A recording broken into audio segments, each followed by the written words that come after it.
Chapter 3. He pulls away, feigning the desire to get off of the couch, and out of the place. You are a client, and we are getting a little too close. Just get some things and get a room, we'll chat later. He walks himself out of the apartment, as she is staying seated pouring herself more wine from the coffee table.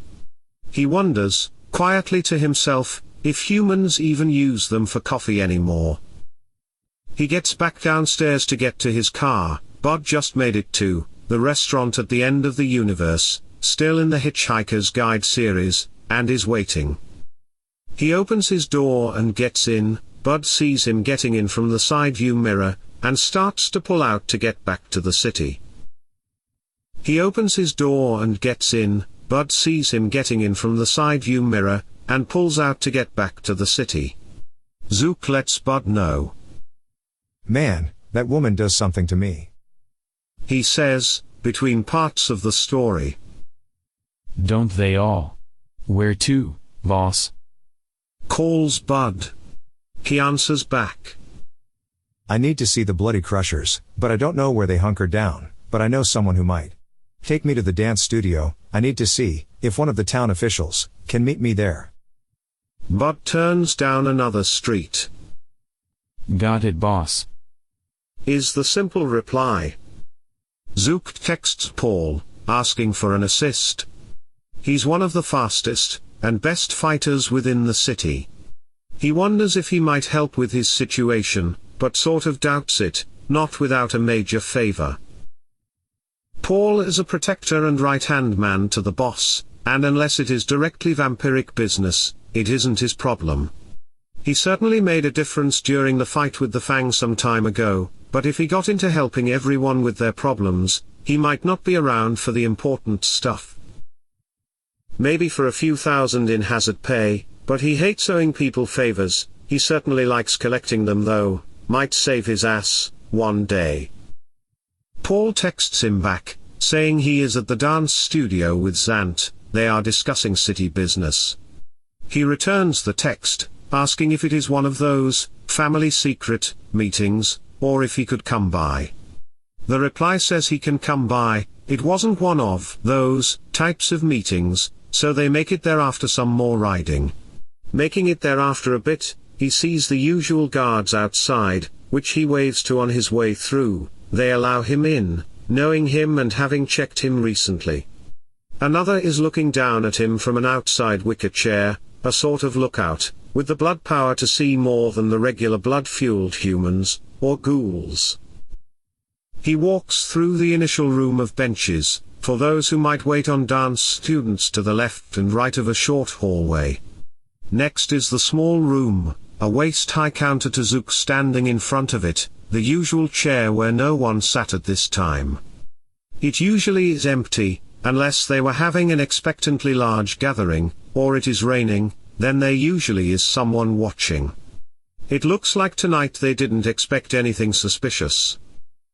He pushes open the swinging door to the main studio hall, and sees a couple of groups there, chatting at their usual tables, set up in their usual places, possibly plotting his demise, or whatever they might be doing. He didn't think he is really on anyone's radar.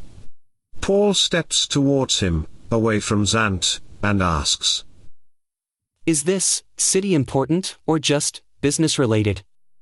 Business related. I need to find the Bloody Crushers in the city. They probably stole from a client of mine. I want to see if I can get a couple of things back. Paul answers, I do not know much about them. I know that Mick works with them on some stuff. See if he can let you know. You might want to find out some stuff from him anyways. If you start some trouble, he might get upset if some guys can't walk and talk anymore. Zook nods in thanks, and walks over to Petey, who is over in one area with other misfits, that he often speaks to, when his blood family members aren't around for the night. Petey? He raises his voice, and nods his head upwards as he is walking up to the often difficult to work with man.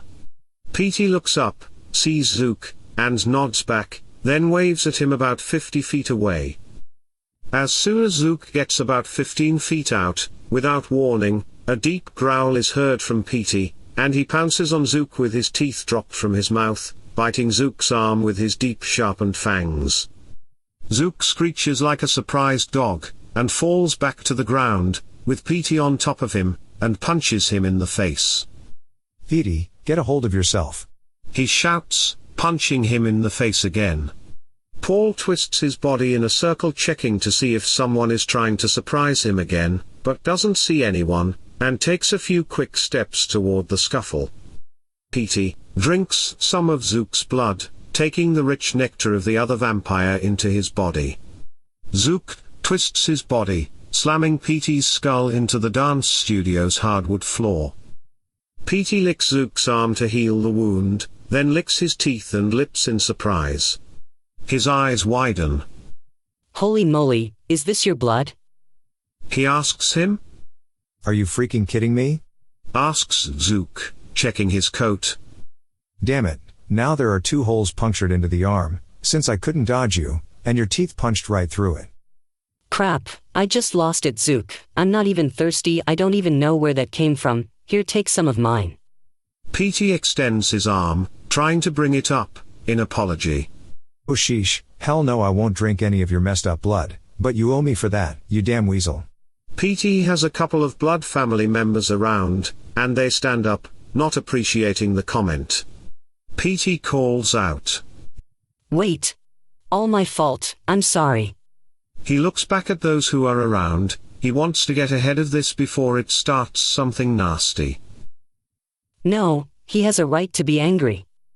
Sorry, that was a bit too far, but it is our blood, man. Make this up to me then, tell me where I can find Mick, I need to check with him about the Bloody Crushers. I'm sorry, guy, I can't tell you about the Bloody Crushers, but Mick might be able to help. He is actually going to be coming by, in a bit. He answers, not realizing that is sort of what Zook is asking. Zook rolls his eyes, and nods. Gee, thanks Petey, can you text him, to see if he can come earlier? He checks his arm again. The damage is gone from Petey's teeth, after he instinctively licked them after pulling his teeth out. He wipes it down by moving his jacket around, but that feels gross.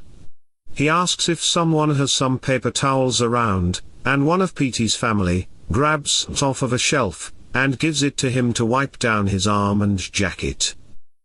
He got a bunch of these jackets, on sale a long while ago. He just hates going through them, and getting them repaired is a pain. People didn't do that anymore. Then having to have them repaired is like having a bunch of scars on your skin, when they didn't heal.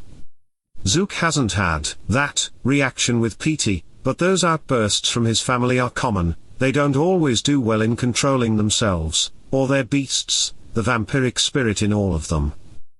Petey did send out the message, and only a bit early, Mick does show up. He hasn't had this problem with Petey or his blood family, but tonight is the night for annoyances. After Mick is able to speak to a few around the room, Zook gets his attention, and asks for a few minutes to talk. Before they get started, Mick asks. Hey Zook, do you know what happened with your retainer, friend, buddy, and that courthouse lady? Zook smiles. Yeah, they got their groove on. Mick smiles back, and says, Nice. And puts his hand up for a high five. These guys are always strange. He obliges the gesture, and Mick says he will congratulate his driver before they leave. A very human guy thing. Zook brings up what he needs. Hey Mick, do you have any dealings with the Bloody Crushers? They robbed a client of mine, and they can keep most of it, but they took some books she needs. Mick asks. Books? Who needs books? She can buy them again, right? Sheesh. Dealing with these guys. He answers. No, these are more like journals, and she needs them back. They have numbers, and information for a job of hers. Mick winks. Ah, I get it now. That is strange that they took it. It isn't usual for them. I wouldn't be able to get them back just by asking, and I would appreciate it if you didn't drop them all. I have a few deals with them in the works. If they start dropping, they'll hunker down and no one will find them for a bit. I can come and try to help you get them back though if you can distract them. I'll find the books if I can. If they don't play nice, you can just get out, and I'll take them. You sure know how to liven things up around here. Zook answers, glad he doesn't have to owe any favors for it. I'm not sure how. PT comes over. Now, that is something I gotta see. When do we leave? Zook shakes his head. No, Petey, you stay here. I don't appreciate it when people surprise and bite me for no reason. Hey, I bit you for a reason. I thought you were corn. Corn? Wait, when did you last eat corn? PT looks shocked as he answers. I was a chicken, and you were corn. I don't understand why you are confused. You know what? I am offended. You know what? Just go. He waves his hands in dismissal. Zook looks back at Mick. Will you please be able to help me? At this point, we'll need to try tomorrow night. If you let me know where they usually hang out, you can try to take the books if I can distract them. Mick nods, happy to help as long as he might not need to get in the middle of things. PT sulks and walks away. Mick walks with him out of the door, and discusses where to meet the next night. Mick walks up to Bud, and sticks out his hand. Bud has the car window down listening to an audiobook on a cool night. Congrats. For what? Bud asks, looking over at his boss wondering how he should be reacting. Zook shrugs, and lifts up his thumb, giving him the okay. For the other night. With the courthouse lady. She looked interested. Bud's cheeks add a little blush, awkwardly shaking the offered hand. Bud looks over at Zook. Boss? We are meeting him tomorrow night, downtown at a squatter's den, where the gang hangs out, to see if we can talk nice about the books, and take them if we can't. You and Steve are coming. Bud smiles, happy for a change of pace. Mick walks back into the dance studio, and Zook gets into the car, to drive back home for the night. On the ride, he texts the client to let him know where she is staying, for the next couple of nights.